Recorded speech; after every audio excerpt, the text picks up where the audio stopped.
Assalamualaikum warahmatullahi wabarakatuh. Apa kabar anak-anak? Semoga kita semua dalam keadaan sehat walafiat. Amin ya robbal alamin. Anak-anakku, hari ini kita akan belajar besaran turunan.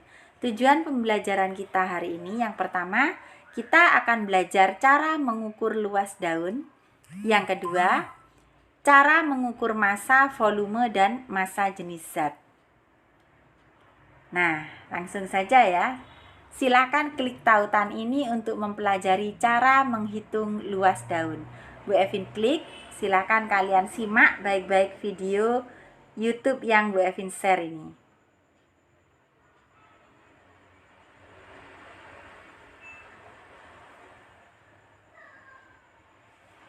Bisa nyelesain pelajaran ini gak, Gan? Cara menghitung luas daun. Jadi cara menghitung luas daun itu adalah sediakan kertas berpetak atau kotak-kotak, lalu letakkan daun yang ingin diukur di atas kertas tersebut, lalu buatlah jiplakan daun. Kita garis pinggir-pinggir daun pada kertas, lalu setelah itu kita menghitung untuk yang minimal setengah mengisi dari satu kotak. Nah, contohnya ini kan jelas mengisi lebih dari setengah kan. Oleh karena itu ini kita hitung. Ini juga, ini,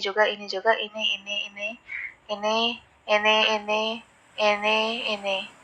Karena ini semua kan satu, memenuhi semua gitu, penuh. Ini juga penuh. Ini juga penuh. Nah, ini kan kalau kita tarik garis, garis antara sini ke sini gitu, itu tuh melebihi setengah. Jadi ini juga kita hitung. Begitu juga yang ini. Nah, mari kita hitung. Jadi kita akan hitung ini sebagai satu semua. Walaupun dia setengah lebih alias kurang dari satu, tapi kita masih bisa menghitungnya dengan satu. Karena kan ini memperkirakan luas daun. Nah, ini 1, 2, 3, 4, 5, 6, 7, 8, 9, 10, 11, 12, 13, 14, 15, 16, 17, 18, 19, 20, 21, 22. Nah, oleh karena itu ada 22 kotak kan. Maka luasnya dari daun ini adalah 22 cm persegi. Kenapa? Karena satu kotak itu merepresentasikan 1 cm persegi. 1 kali 1 adalah 1 cm persegi.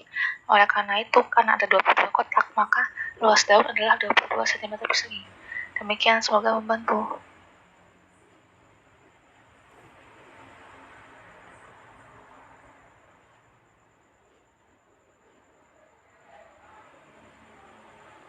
Baik anak-anak, itu adalah video cara mengukur luas daun ya.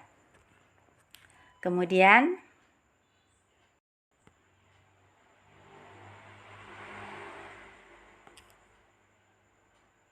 nah, kita lanjut berikutnya.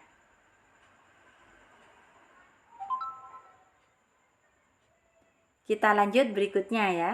Sekarang kita akan belajar cara mengukur massa, volume, dan massa jenis. Kita akan simak bersama-sama videonya. Silakan menyimak baik-baik.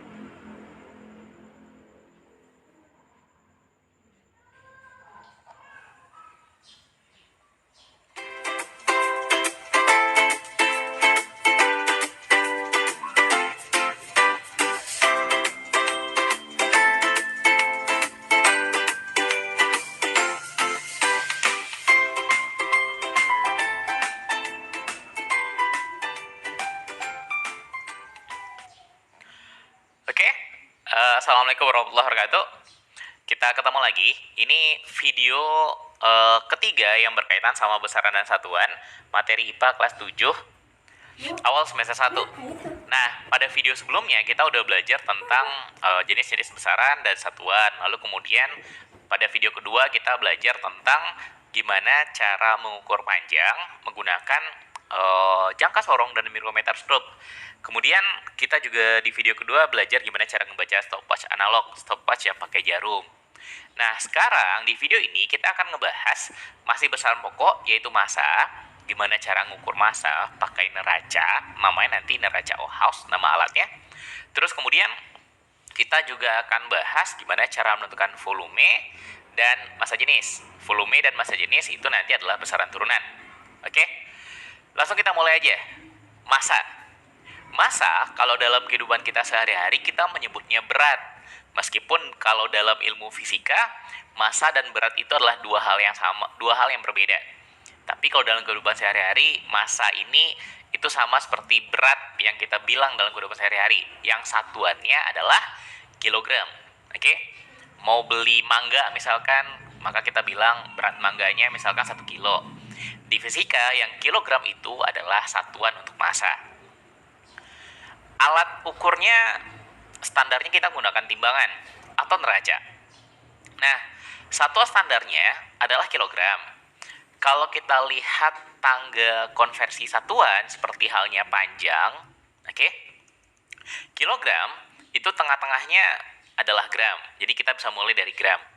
Gram itu bisa kita konversi ke satuan yang lebih besar atau yang lebih kecil. Bisa kita ubah ke satuan yang lebih kecil atau lebih besar. Yang lebih kecil dari gram itu nanti adalah desigram. Oke? Di bawah desigram nanti ada sentigram atau CG. Di bawah sentigram nanti ada miligram. Nah, di atas gram nanti ada dekagram. Kemudian ada hektogram dan ada kilogram. Oke? Di atas kilogram nanti ada ton. 1 ton sama dengan 1000 kilogram. Nah, sama halnya seperti kita ngebahas satuan panjang, kilometer, hektometer, dekameter, meter, dan seterusnya. Di sini, setiap turun 1 tangga, itu juga kali 10. Oke? Jadi dari gram ke desigram itu nanti kali 10. Dari desigram ke sentigram juga kali 10. Dari sentigram ke miligram itu juga kali 10. Begitu juga dengan yang di atas. Kilogram ke hektogram berarti kali 10. 1 kilogram sama dengan 10 hektogram. Begitu seterusnya sampai ke bawah. Kalau 1 tangga turunnya, kali 10. Kalau 2 tangga turunnya, maka kali dengan 100. Oke? Kalau 3 tangga, maka kali dengan 1000. Contohnya misalkan gini. Kita punya 3,2 gram. Mau kita ubah menjadi titik-titik miligram, sama dengan titik-titik miligram. Dari gram ke miligram. Dari gram ke miligram, berarti turun berapa langkah nanti? Berapa tangga? 3. Karena turun 3 tangga, maka kali berapa nanti? Kali 1000. Oke? 1 tangga kali 10, 2 tangga 100, 3 tangga 1000. Tinggal tambahin aja nolnya belakang seterusnya. Oke? Maka 3,2 gram tadi kalau mau diubah jadi miligram jadinya 3,2 kali 1000. Oke? Dari gram ke miligram karena turun 3 tangga maka dikali 1000. Berapa 3,2 kalau dikali 1000? Dapatnya nanti adalah 3200 miligram. Oke?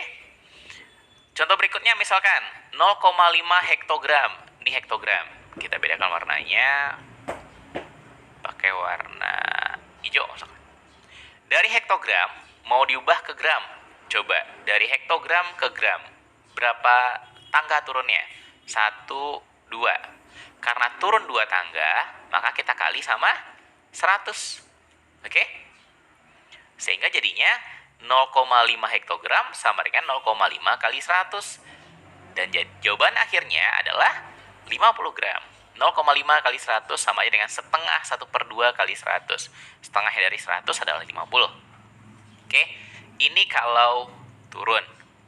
Nah, sekarang gimana kalau seandainya naik? Ya, kayak yang pas kita ngebahas meter juga. Kalau turun kali, maka kalau naik dia bagi. Naik 1 tingkat, bagi 10. Naik 2 tingkat, maka bagi 100. Kalau naik 3 tingkat, maka nanti baginya 1000. Oke? Setiap naik 1 tingkat, kita bagi sama 10. Prinsipnya di sana. Contoh, misalkan 3450 gram sama dengan berapa kilogram? Kita mau dari kilogram ke dari gram ke kilogram. Berarti berapa tingkat naiknya? 1, 2, 3. Karena 3 tingkat, maka kita kali berapa? Kita kali 1000.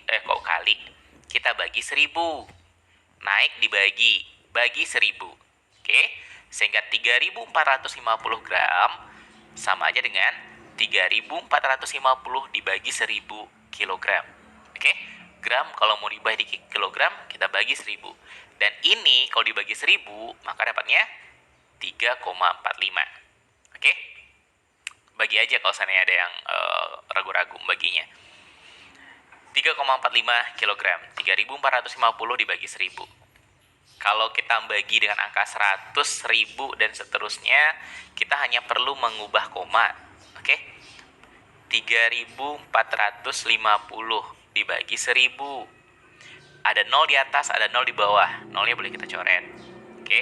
Sehingga di bawah ada berapa 0? Ada 2 0. Kalau dibagi sama 100, dibagi sama bilangan yang 0-nya 2 buah, 100, maka tinggal kasih koma. 2 angka belakang koma. 3,45. Kalau seandainya 345 dibagi 10 misalkan, jika ini ya, maka karena 0-nya cuma 1 di angka 10-nya, oke, dia selalu untuk bagi 10, 100, 1000, dan seterusnya, maka ini komanya cuma 1 angka belakang koma, 34,5, dan seterusnya. Oke? Ini contoh yang pertama. Contoh yang kedua, 760 centigram. Ini kita hapus dulu, biar ini nggak ganggu. Yang kedua, 760 centigram mau dijadikan ke gram. Coba. Sentigram ke gram. Dari sentigram ke gram, berarti naik. Naik berapa tingkat? Naik 2 tingkat. Kalau naik 1 tingkat, bagi 10. Naik 2 tingkat, dibagi sama 100.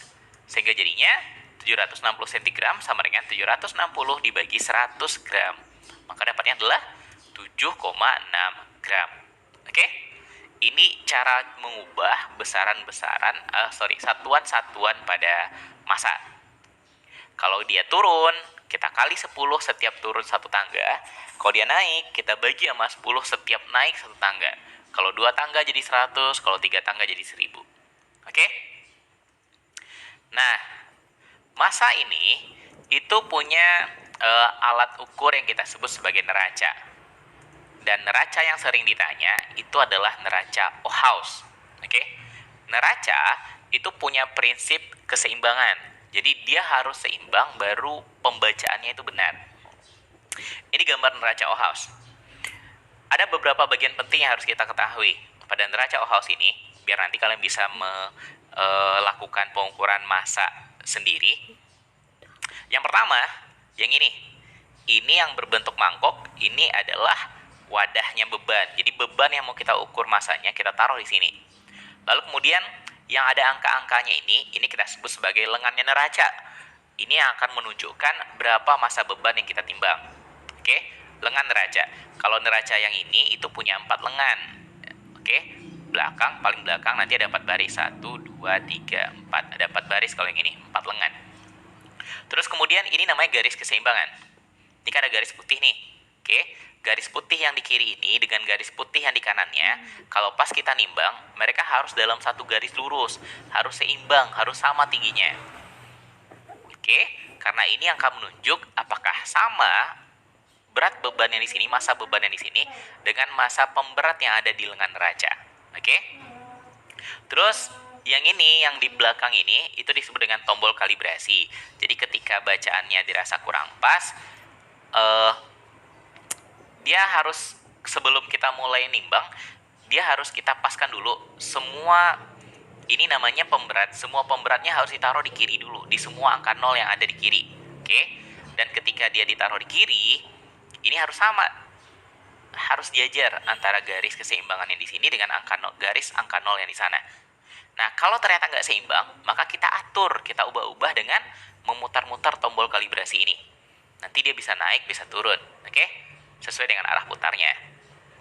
Nah, pemberat itu berfungsi untuk menunjukkan berapa angka atau berapa massa untuk beban yang nanti kita taruh di sini. Pemberatnya itu bisa digeser-geser. Nah, ketika kita mulai mengukur, maka kita mulainya mengukurnya dari pemberat yang paling besar, dari yang paling belakang. taruh dia di angka-angka yang ada di belakang itu. Kalau seandainya ininya turun, garis keseimbangannya berada di bawah 0 yang ini, maka geser pemberatnya ke arah kiri. Kalau ternyata dia ada di atas, maka geser pemberatnya ke arah kanan. Nah, ini contohnya. Ini contoh pengukurannya. Ini lagi ngukur 2 buah baterai mereknya ABC, oke? Baterai yang ukuran besar.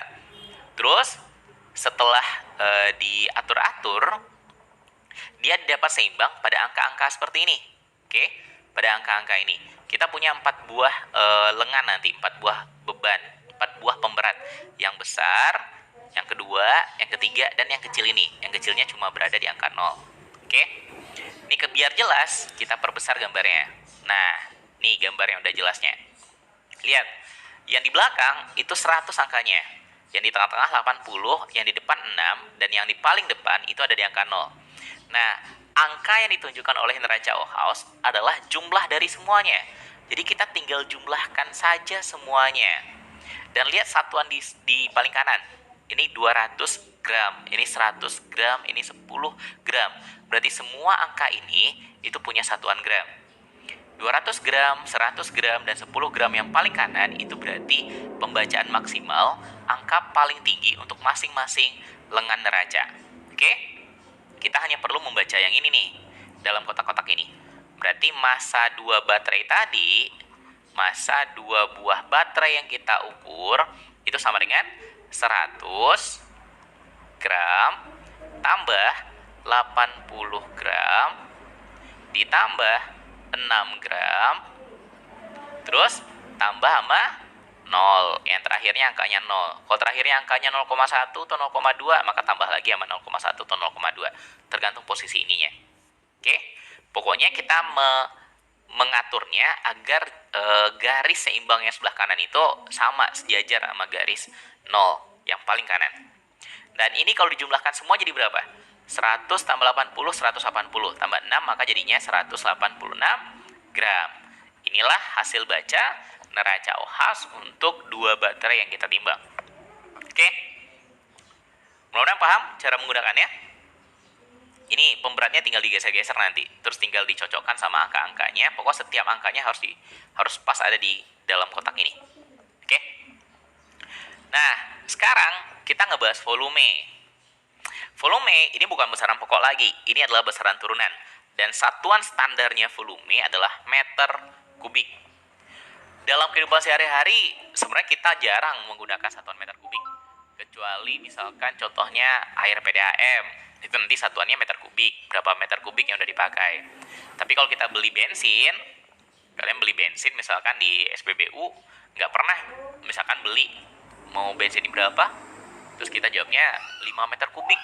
Enggak pernah. Karena meter kubik itu sangat besar. Oke? 1 meter kubik itu berarti satu wadah yang panjangnya semeter, lebarnya semeter, dan tingginya semeter. Anggap aja kayak bak mandi, panjang semeter, lebar semeter, dan tingginya juga semeter. Itu yang kita sebut dengan 1 meter kubik. Nah, ada satuan lainnya. Ada.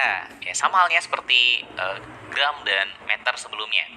Kita juga punya tangga satuan untuk ini. Di bawahnya ada desimeter kubik, ada sentimeter kubik, ada milimeter kubik. Di atas meter kubik nanti ada dekameter kubik, hektometer kubik, dan kilometer kubik. Nah, tapi ada perbedaan. Kalau pada meter saja ke desimeter setiap turun, itu kan kali 10. Nah, karena ini ada kubiknya, ada pangkat 3-nya, maka 10-nya juga kita pangkat 3. 10 pangkat 3 nanti hasilnya adalah 1000. Oke? Kan setiap turun, kalau meter sama desimeter tanpa pangkat 3, setiap turun itu kali 10. Karena dia ada pangkat 3, maka setiap turun itu kali 10 pangkat 3. Atau kali 1000. 10 pangkat 3 itu sama aja dengan 1000. 10 pangkat 3 sama aja dengan 10 kali 10 kali 10. 1000. Jadi setiap turun 1 tangga kali 1000. Kalau turun 2 tangga, ya kali 0-nya tadi 3, pas turun 2 tangga 0-nya jadi 6, kali 1.000.000 jadinya. Oke? Jadi jaraknya jauh dari meter kubik ke milimeter kubik, berarti jaraknya 0-nya nanti jadi 9. Maka milimeter kubik, dekameter kubik, hektometer kubik, sama kilometer kubik ini jarang dipakai dalam kehidupan sehari-hari. Yang sering kita pakai itu hanya meter kubik untuk ukuran yang volumenya lumayan banyak, terus desimeter kubik untuk yang lebih kecil dari itu, dan kita dalam kehidupan sehari-hari nyebutnya sebagai liter. Jadi desimeter kubik itu sama dengan liter. Sementara sentimeter kubik sama dengan mililiter. Oke? Atau cc, sentimeter kubik. Cc sama milimeter sama. Sehingga bisa kita simpulkan 1 meter kubik tadi sama dengan 1000 desimeter kubik. Oke? Karena desimeter kubik itu sama liter, maka sama juga dengan 1000 liter. Jadi 1 meter kubik sama dengan 1000 liter. Dan 1 desimeter kubik sama dengan 1000 sentimeter kubik. Karena sentimeter kubik itu sama dengan mililiter, maka jadinya 1 liter, desimeter kubik itu sama dengan liter, sentimeter kubik sama dengan mililiter, 1 liter sama dengan 1000 mililiter. Oke? Ini satuan-satuan standar yang biasa kita gunakan untuk volume. Nah, gimana cara ngukur volume? Ngukur volume tergantung dari bentuk bendanya, tergantung dari jenis zat dan bentuknya. Yang pertama, untuk benda padat yang bentuknya beraturan. Apa contoh yang beraturan? Misalkan kubus, balok, limas, prisma, bola yang dipelajari di matematika. Pernah kan belajar waktu SD? Nah, kalau dia benda padat beraturan, volume dihitung dengan menggunakan rumus yang dipelajari di matematika. Contoh, balok. Balok itu volumenya rumusnya adalah panjang kali lebar kali tinggi. Terus bola rumus volumenya adalah pi r kuadrat, pi kali r kuadrat. R adalah jari-jari dan pi adalah 3,14. Oke? Nah, yang kita pelajari, yang ditanya biasanya, bukan kalau ini ditanya di matematika. Kalau di IPA, biasanya nanyanya volume untuk benda padat yang tidak beraturan bentuknya, yang rumusnya nggak ada buat ngitungnya. Misalkan kita ketemu batu di jalan, bentuknya nggak beraturan, terus kita ukur volumenya, maka nggak bisa pakai rumus. Atau untuk zat cair, oke? Zat cair karena dia cair, maka bentuknya ya sesuai dengan wadahnya. Nah, untuk dua hal ini, benda padat yang tak beraturan atau zat cair, volume paling gampang diukur menggunakan gelas ukur. Apa itu gelas ukur? Gelas biasanya panjang atau bisa juga lebih pendek, oke, lebih lebar, yang ada garis-garisnya. Ini kita sebut sebagai gelas ukur, oke. Garis-garisnya ini yang nanti akan menentukan volumenya berapa. Tinggal dimasukkan ke dalam. Untuk zat cair, tinggal masukkan ke dalam, maka ada di angka berapa permukaannya, maka segitulah volumenya, oke. Angkanya nanti tinggal dilihat. Gimana dengan benda padat yang tak beraturan? Kalau dimasukkan langsung benda padatnya ke dalam, maka akan banyak ruang kosong dalam gelasnya. Kalau masukkan batu dalam, maka ada banyak ruang kosongnya. Oke? Nah, caranya untuk benda padat yang tak beraturan, yang pertama, kita siapkan dulu gelas ukurnya. Oke? Terus, gelas ukurnya kita isi air. Misalkan kita isi air sampai 200 ml. Ini angkanya 200 ml. Sehingga volume air awal kita catat 200 ml. Nah, kita mau ngukur volume batu misalkan. Maka, cukup masukkan batu ke dalam air yang volume 200 ml. Kalau batunya kita masukkan ke dalam, kira-kira apa yang terjadi pada permukaan air? Permukaan airnya bakal naik. Oke? Masukkan batunya ke dalam, maka nanti permukaan airnya naik. Misalkan naiknya sampai 350. Jadi volume air akhir atau angka akhir yang ditunjukkan oleh gelas ukurnya adalah 350 ml. Kenapa bisa bertambah? Apakah air yang kita tambahkan? Enggak, tapi batu yang kita masukkan ke dalam. Gara-gara ada batu yang ditambahkan, maka volume airnya jadi naik. Oke? Jadi naiknya gara-gara si batu. Berapa naiknya dari 200 ke 350? Naik 150. 150 itu datang dari mana? Dari si batu. Otomatis kita bisa simpulkan volume batu adalah 350 kurangi sama 200. Oke? Angka akhir kurangi sama angka awal pada volume airnya. Itulah volume batu. Dapatnya 150 ml. Jadi gini, seperti ini cara ngukur volume benda padat yang tidak beraturan bentuknya. Yang rumus buat ngitung volumenya nggak ada. Masukkan air ke dalam gelas ukur dulu, masukkan bendanya sehingga nanti permukaan airnya naik, maka volume benda adalah selisih antara tinggi awal atau volume awal dengan volume akhir dengan volume awal. Oke? Ini cara ngukur volume. Berikutnya kita masuk ke massa jenis. Besaran turunan berikutnya. Apa itu massa jenis? Massa jenis ini diartikan sebagai massa benda atau massa zat dalam tiap satuan volume. Massa dalam tiap satuan volume. Kalau dirumuskan, massa jenis itu lambangnya ini nih kayak P, tapi bacanya bukan P, bacanya Rho. Ini bacanya Rho. Rho atau massa jenis sama dengan massa benda dibagi sama volume. Oke? Massa yang dibagi sama volume. Contohnya, misalkan kalau kita mau ngukur batu tadi.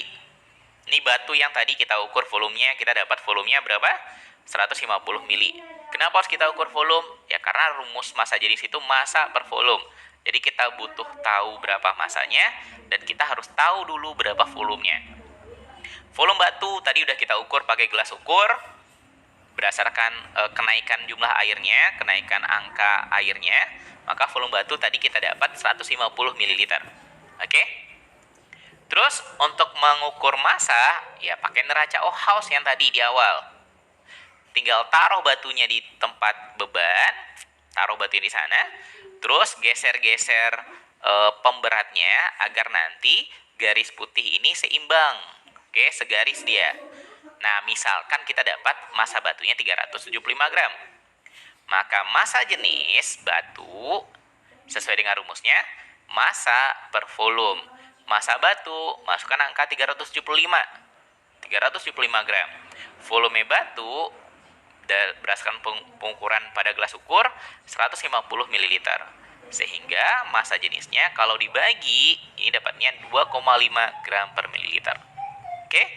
Ini cara ngukur massa jenis zat padat, benda padat yang paling gampang.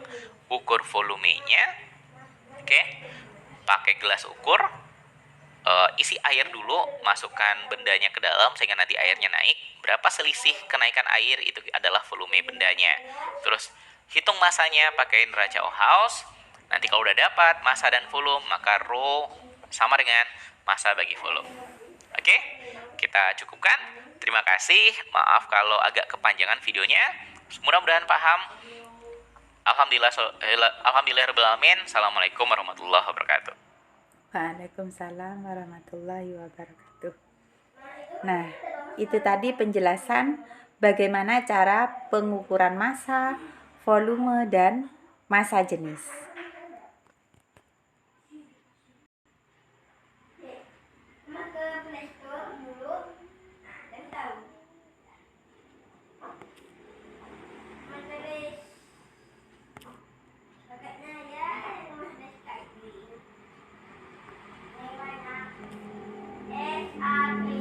Nah, baiklah anak-anak.